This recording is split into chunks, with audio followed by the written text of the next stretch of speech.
Hello everybody, Andy here from Southern Sunshine Elevators. Now, this video is going to be a bit different as this is not going to be the typical elevator video that you see on my channel daily, but in this video I will be explaining something that happened in a building where I was going to get an elevator video. And in this video I'm going to be sort of breaking down an encounter I had with security at a building in New York City called City Spire residential building.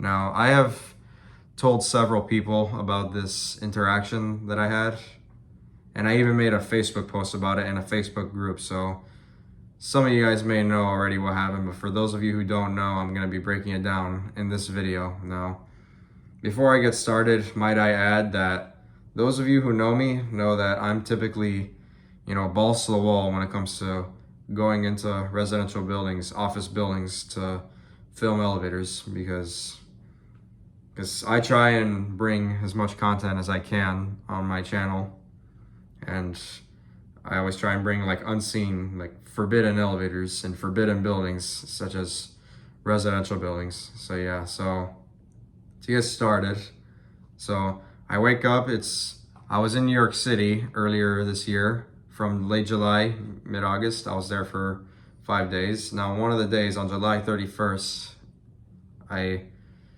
wake up in the morning, I'm meeting up with Nolan and Michael, and before I do that, I decide to go to this building because it has high-rise 80s Fujitech, and I wanted to see that. So upon approaching the building, there was, I believe, a resident. Actually, it was a resident walking inside the building. So me and that resident, we walk in at the same time, and I'm quote unquote talking on the phone. I have my phone in my ear, and so I get on an elevator. So I get on an elevator with that resident. The resident presses his floor. I press 73, and once the resident gets off on his floor, I notice that the elevator's not going anywhere. So I'm thinking, so 73 is locked. So I press 72 on the elevator, and it's going. And that's when I get paged on the elevator intercom by the front desk person. He asked me, where am I going? And I told him, I'm going to the 72nd floor. And then he tells me I need to go back downstairs to the first floor lobby. So I do just that, and I make my way down, and I go down to the first floor lobby. Now, there are 3 people present here. There's the doorman, and there's 2 security guards. There's one of them that's a younger guy. There was another guy that looked kind of middle-aged, and he was a sort of plus-size guy, and the doorman was middle-aged. So I get questioned by the guy at the front desk, which was the young guy. He asked me, what am I doing? So I explained to him that my passion in elevators, that I'm on the autism spectrum, and people on the spectrum have a unique interest in elevators, or they have a unique interest, and mine so happens to be elevators, and I'm familiar with Fujitech Elevator Company. So after I tell him that, he kind of actually, while I'm saying that, he cuts me off and says, it's illegal to do what you're doing, right? You can't be in a private building like this, and then I just said, I understand, yeah, sorry about that. So then I'm making my way out of the building, and then the other guard, the plus size guy, he's like, normally we would have to hold you here on the floor until police come, and then by then I feel threatened. So then I sort of feel the need to explain basic law to them, the law being that they can't hold me against my will, because that's basically human trafficking or kidnapping. And if it's private property, I have every right to leave, which they were letting me leave, but my instinct was saying to just basically explain the law to them about what happened. So I say that they can't do that, and then they're like, oh, yes we can, we can do that because you're a criminal to us now. Because technically you're a criminal to us now. So I'm just like, okay, you know what, that's fine. And he's like, please get, and he's like, please, will you please get the hell out of here? And I'm like, okay, you people don't have to be dicks about it. So this pisses off the doorman, who is a middle-aged guy, middle-aged New Yorker. And the guy gets in my face. He's like, oh, whoa, whoa, whoa. What did you call me? And I said, I called you a dick because you're acting like one. And he's like, you don't speak to me like that, boy. And I'm like, you better, and that's when I said, like, I'm like, you better back up for me, dude. Like, I'm serious. And he's like, oh, you know what? I'll destroy you. I'll get you to where you can't talk anymore. And I'm like, yeah, don't do that.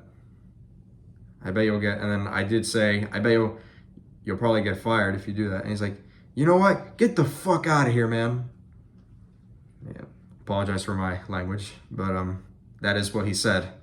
And then he pushes the revolving door at me. So like, he confronts me, he gets in my face, like, once I'm leaving out the revolving door. So as he says, get the fuck out of here, that's when, like, he pushes the revolving door, like, at me, and like, I legit almost fell. I could have been hurt, and he's lucky that I didn't. So I admit that this entire situation was wrong of me. I know I shouldn't have been in there, but like, whether I should have been in there or not, like, that does not give the people any right to, you know, treat somebody like trash, like they did to me. So as I left,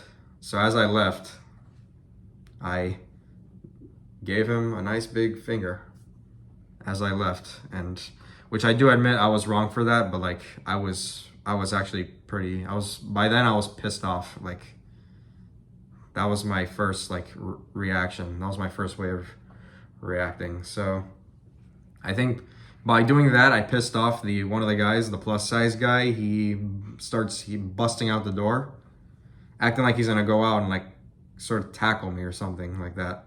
So by then I'm on the sidewalk. By then I'm on city property, so he can't do anything. So yeah, the situation leaves. I mean, I leave the building, like, the situation ends there, and I call Michael, who I was meeting right after that, and I told him about the situation. Honestly, like, from what I hear, like, that was the only really negative experience that I had in New York City, other than being trespassed at Temple by Hilton, which that encounter wasn't the worst I've had, but yeah, that was a pretty significant interaction in New York City, and from what I hear, it's normal for security guards to do that there. So my advice, be careful upon entering a building, like a highly secure building like that in New York City, a residential building, because they don't seem to like elevator photography there, at least from my personal experience. So yeah, and I just want to get this cleared up one last time. I acknowledge the fact that I was not exactly the most in the right here. Like I was not an angel in the situation. I know I acknowledge the fact I wasn't supposed to be in there, but like I said, like, whether or not they should have been more professional when it came to handling me. Like, that was not really professional, like trying to like fight me because, I called you a dick. That kind of screams immaturity. So yeah, and especially like I want to know like physical contact with them. Like, I did not want to get physical, like, with them.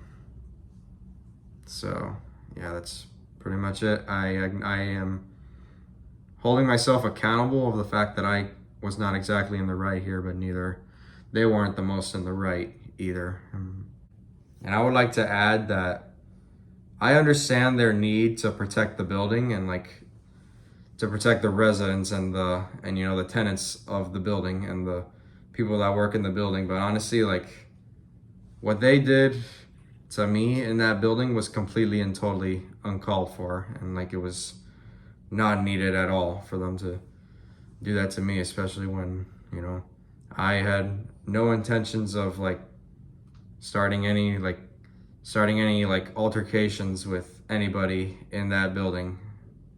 And yeah, I just thought I'd clear that all up. Yeah, so I just thought I'd make this video. I've been plotting to make this video for a while, but I never did until now. So yeah, all I can say is, like, be careful. This is Andy signing out.